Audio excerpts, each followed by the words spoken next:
we're addicted to this. Either throw it out, it's bunk, it's the will to believe, it's the predisposition to see faces and whatnot. And on the other hand, you've got people who see every little pixel and see some conspiracy in this. I take the cue from certain people I know. I use the cue and then I hand it on to you. They kind of present an interesting challenge to how we know what we know, and that's kind of where my interest lies. If NASA already knew, they'd have to have a way of knowing.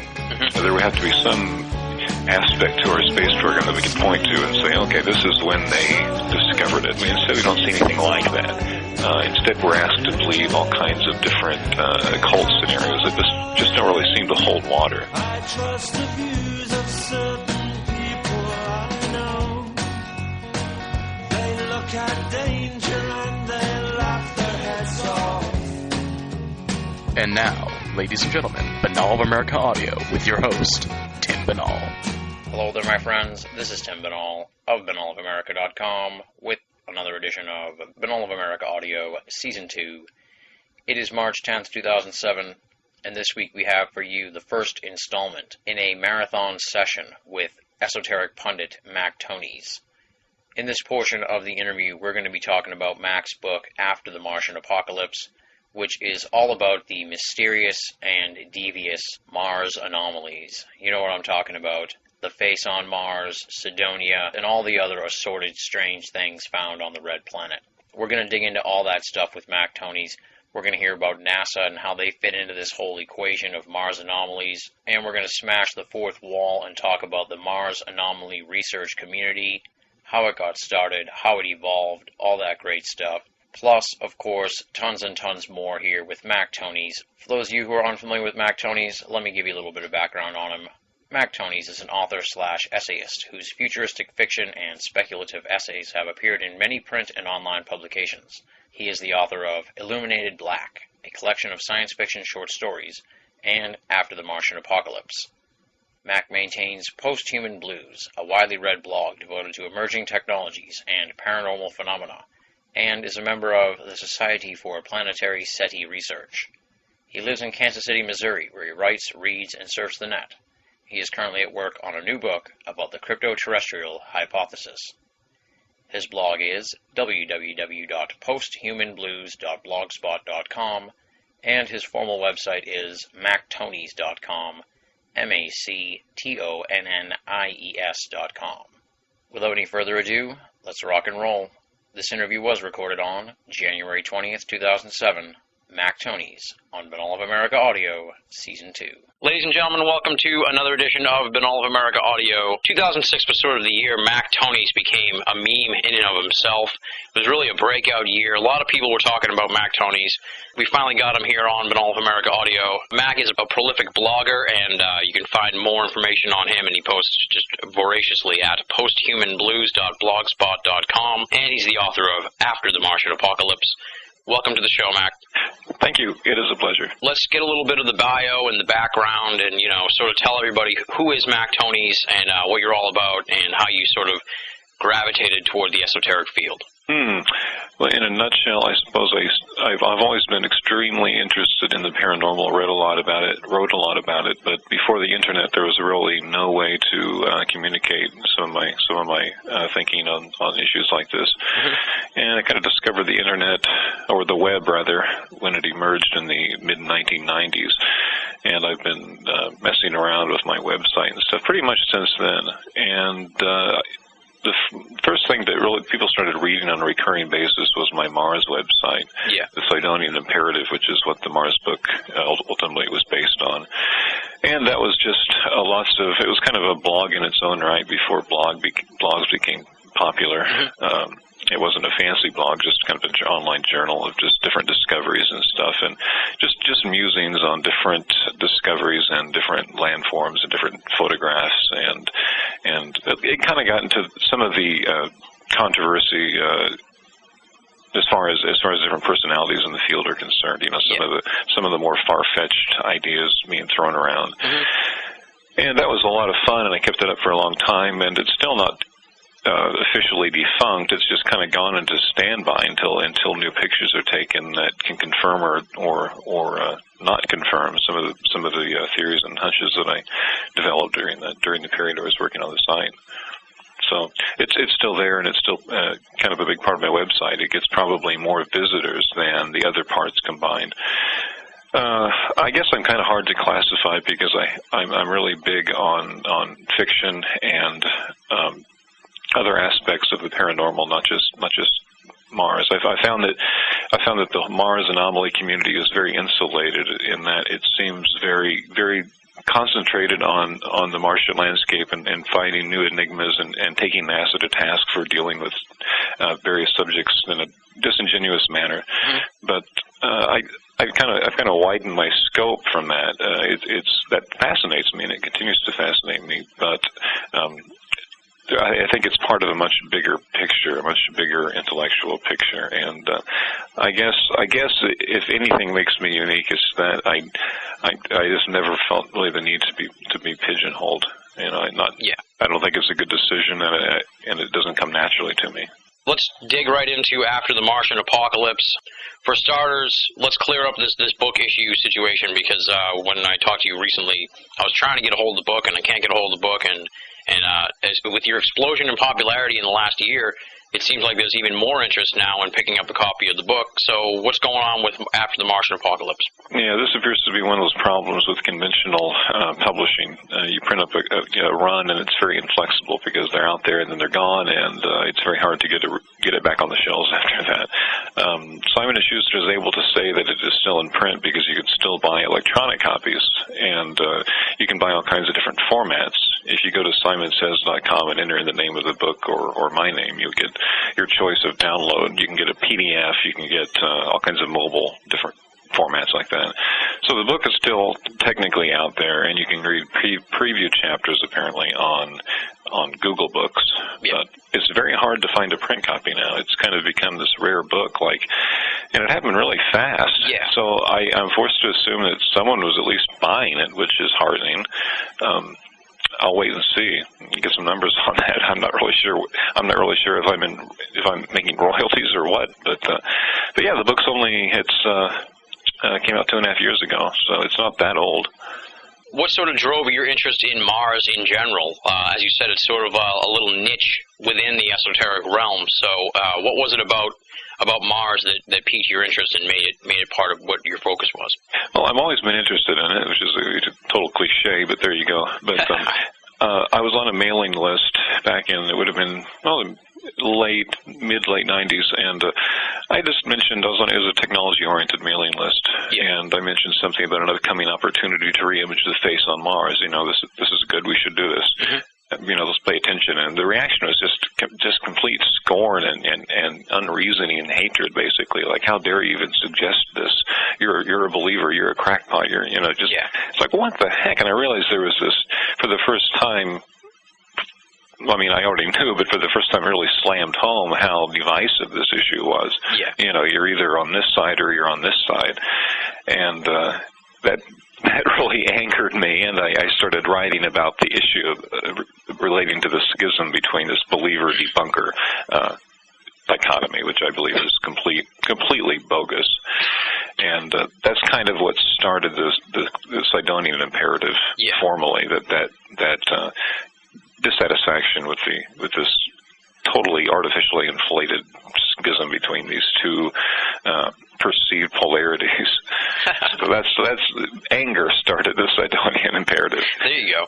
And now, for people who haven't checked out After the Martian Apocalypse and can't get a hold of it because of all these issues, just give sort of a thumbnail scope of what it's about, and in general, I guess from what I can gather, it's a case for researching Mars and Mars anomalies. The book doesn't draw any hard and fast conclusions. It's lots of speculation based on observable data, and I justify it simply by the fact that this is all testable by going to Mars properly equipped and looking at the surface. I take NASA to task for its ostensible search for life on Mars, which it's not really doing. It's looking for interesting geology, and while there's nothing wrong with that, it's not a search for life. We don't have any experiments on the Martian surface right now that are equipped to actually search the soil for life forms, let alone scan the landscape for possible archaeological sites. If NASA were truly interested in looking for such things, it would have archaeologists on the team, on JPL's team. Instead, we don't see that. We see lots of people, lots of geologists, well-intentioned geologists, with no interest in such things. And I think that's a tragedy, and I think the public is being led astray by these constant mantric references to the search for life. That's used to justify the budget for craft like the Mars exploration rovers and others. But that's not what we're seeing right now, and we need to break out of this cycle. So the book is just a rundown of various enigmas on the surface of Mars. And again, I don't draw any conclusions, but I'm actually a cautious optimist that some of these features will turn out to be more than mere piles of rock. Yeah. And so that kind of brings me to my first, real big question here, the face is sort of the foundation of all Mars enigmas, really. What's your stance on the face, just in general? The face is an incredibly interesting landform, which of course may be more than a landform. Even if it is just geology, it is not merely a hill, as you often hear skeptics say, or so-called skeptics. It's a very unusual formation in many respects. It has a very strong non-fractal signature, for one thing, which would indicate that it might owe its existence to something other than blind natural processes. Whatever the face is, it's not the only thing on Mars. I think lots of debunkers have rallied around the point where, the face doesn't really look that face-like when you look at it up close. And indeed, it's got lots of degradation and lots of abrasion. But that does not mean that it's not a face. If you look at lots of archaeological sites right here on Earth, we didn't even know they were artificial until very recently, with the advent of remote sensing technology. Because they're so old, they've begun to recede into the environment, recede into the landscape. Yeah. And with many of the objects on Mars, and again, it's not just the face, it's lots of other things. Curiously enough, in the vicinity of the face, in the Cydonia region, we find things that look like they were once much more pronounced than they are now, but they're beginning to be consumed by the landscape to the point where they look tantalizingly like they might be natural features. But we're at this point now where we can make that determination, but I'm just not sure that we're collectively intellectually capable of handling that idea. We're addicted to this. Either throw it out. It's bunk. It's the will to believe. It's the predisposition to see faces and whatnot. And on the other hand, you've got people who see every little pixel and see some conspiracy in this. So I don't think that's a healthy situation. Yeah. And then one of the strange aspects about the face is that it really, in the spectrum of esoteric topics, really, the face on Mars is sort of on the lower end of the ladder. Why do you think the face has gotten that sort of reputation? It's like below UFOs, but it's above moon hoax. Do you know what I mean? I'm trying to you can put it in a spectrum. Right. It's in a limbo state. It really is. And I think a lot of that is attributable to NASA's attempted scotching of the issue back in 1998. Yeah. That was when the Mars Global Surveyor went into orbit and started taking pictures, and it took this incredibly bad shot from an angle through a haze in the atmosphere.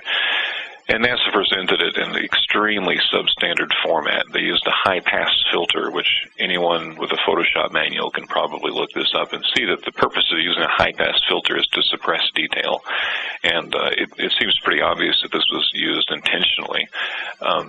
Of course, advocates of the NASA cover-up hypothesis will immediately state that they know the face is real and they're trying to hoodwink the public. I do not personally believe that. I think that while the use of the high-pass filter was intentional, I think it was probably done out of a sense of, we know this is nothing, so let's just hasten the process a little bit for the good of everyone. Yeah. For everyone's intellectual well-being. So and I think a lot of that pretty much scotched the issue in the public mind for a lot of people. However, there are many qualified people in the scientific community who are not fooled by that and are continuing to look at this issue objectively. You sort of poo-poo the idea of conspiracy with regards to the face and NASA. So what do you subscribe that sort of antagonistic relationship between NASA and face research. I've What do you put that seen an atmosphere of kind of cultivated bureaucratic incompetence. That and the combination of it can't be, therefore it isn't. Mm-hmm. We're seeing kind of like the equivalent of Menzel and UFO lore attributed to features on Mars as opposed to objects in our own skies. It's very similar, and it shares very deep roots with the schism, the belief schism in the UFO community.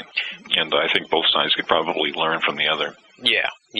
So you don't attribute it to like a shadowy conspiracy. It's more just that... It's tempting to speculate about shadowy conspiracies, and it's often very fun to do so. I'm not aware of any hard and fast evidence that would allude to a conspiracy. That's not to say there isn't one. That's the fun of coming up with conspiracy theories, is that you don't have to prove it. It's a theory, and you can make it sound as plausible as you're capable of, but that doesn't make it real. And they're kind of sexy, you know. It's fun. It's fun to have a good conspiracy theory, and I'm agnostic on the issue. I'm not saying there isn't. I'm not saying there isn't a shadowy faction within the scientific community, at least on the government end of it. That's aware of the possibility of detecting extraterrestrial artifacts and the repercussions that might entail if they're discovered and publicized. There very well could be. It's a good question, and I play with that in the book a little bit. But it's a much more nuanced and subtle controversy than it's typically made out to be on your typical online source. Extrapolate on that last statement a little bit. What do you mean that it's more subtle? Well, I don't think it's a case of the typical thing you're asked to believe when you read lots of screeds online is that NASA has known for a long time that the face and accompanying objects are artificial beyond reasonable doubt, and they've taken out like the Mars Observer, which was the first spacecraft to have had the capability of resolving these features on the surface with pretty good clarity. It went offline shortly before it went into orbit around Mars. And a big theory is that this was intentionally taken offline so that NASA could take pictures in secret and not show the public.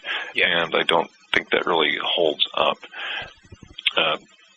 I think again we're dealing with an issue of it can't be, therefore it isn't.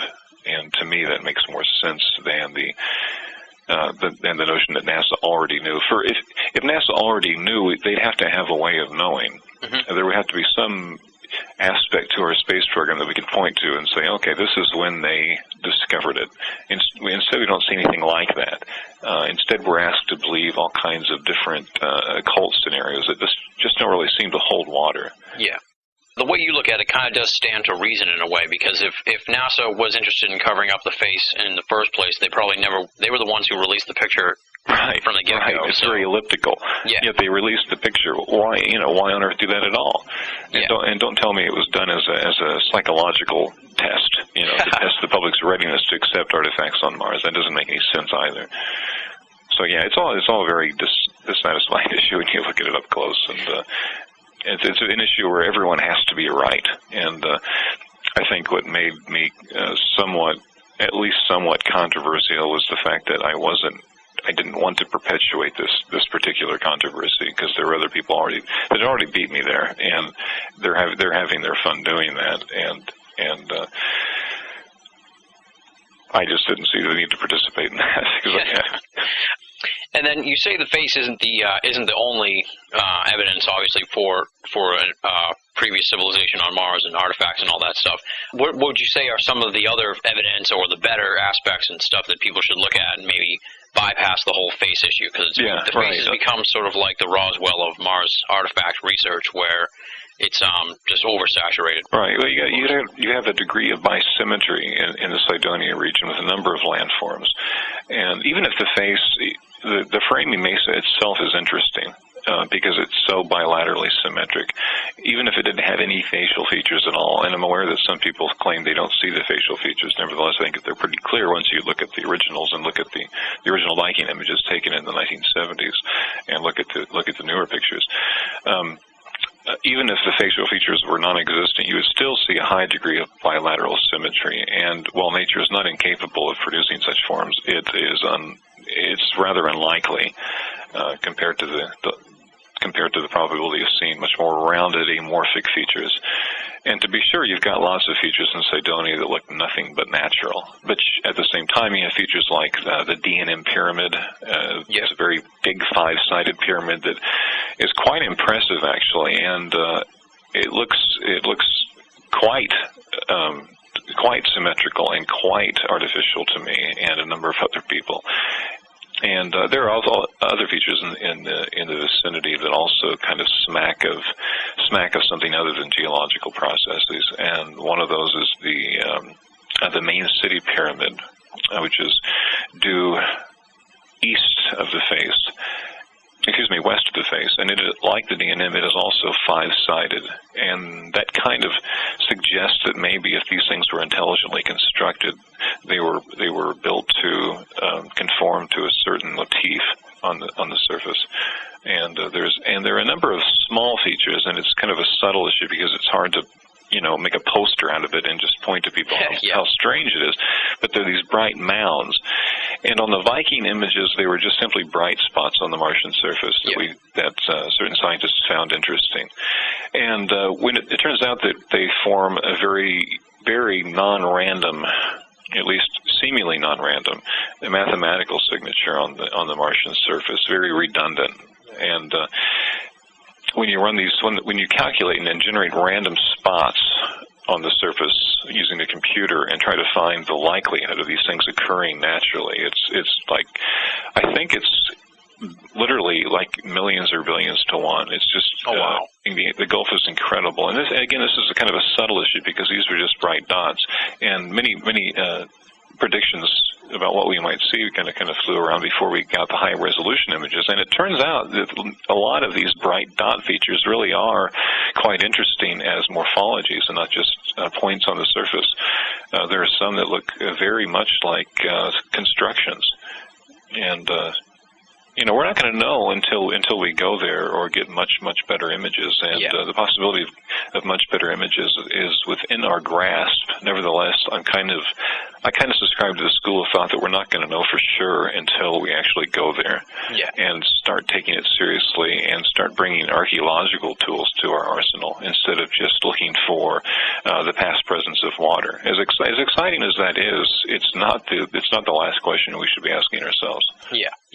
There was a lot of talk over the summer about the ESA pictures of the face, and it was sort of like another blow to the face theory from the general space community. The ESA took actually really good pictures of the face, but that's not what they really showed the public. They showed the public computer-generated perspective shots. And two of them are perfectly valid, or at least appear to be based on existing data. I mean, I've been looking at these pictures in detail for 10 years. Yeah. And from mathematical predictions and actual photographs, and the ones that the ESA produced are just simply the one that made the most waves in the pool was this one image showing this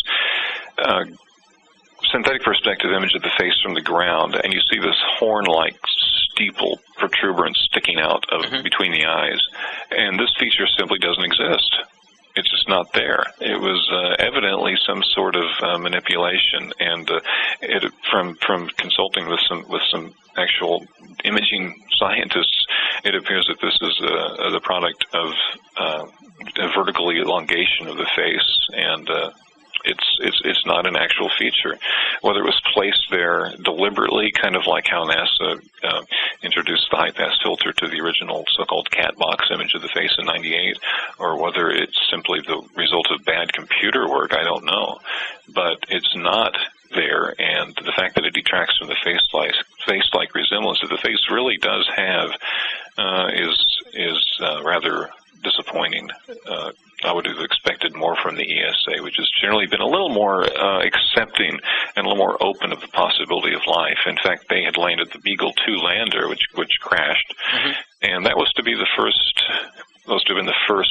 craft on the Martian surface to actually be equipped to test for life forms in the soil since the Viking landers in the 1970s, and that was a real big blow because I think we probably would have found it. In the book, you sort of say that the Mars anomaly community exploded in 1998 with the cat box image.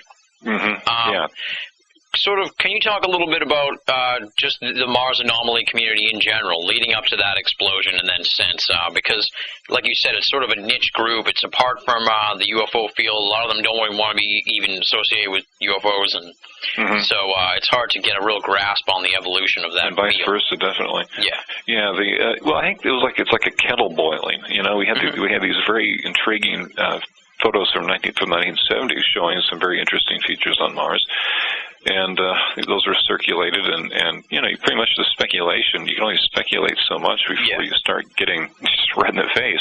And when we finally got these new pictures in from the Mars Global Surveyor as it's going into going into its orbiter on Mars, it took those pictures very early in its mission, and it came kind of as a shock wave, and it coincided very fortuitously with the beginning of the World Wide Web as we know it. Yeah. And the websites that went up around this thing were just amazing. I mean, you could just wade through these things for days with these analyses of the face, and some people were claiming that NASA had dropped nuclear weapons. I'm not making this up. They actually claimed that they had tried to destroy the face to account for the fact that it didn't look quite like the face that we all knew and loved from the 1970s.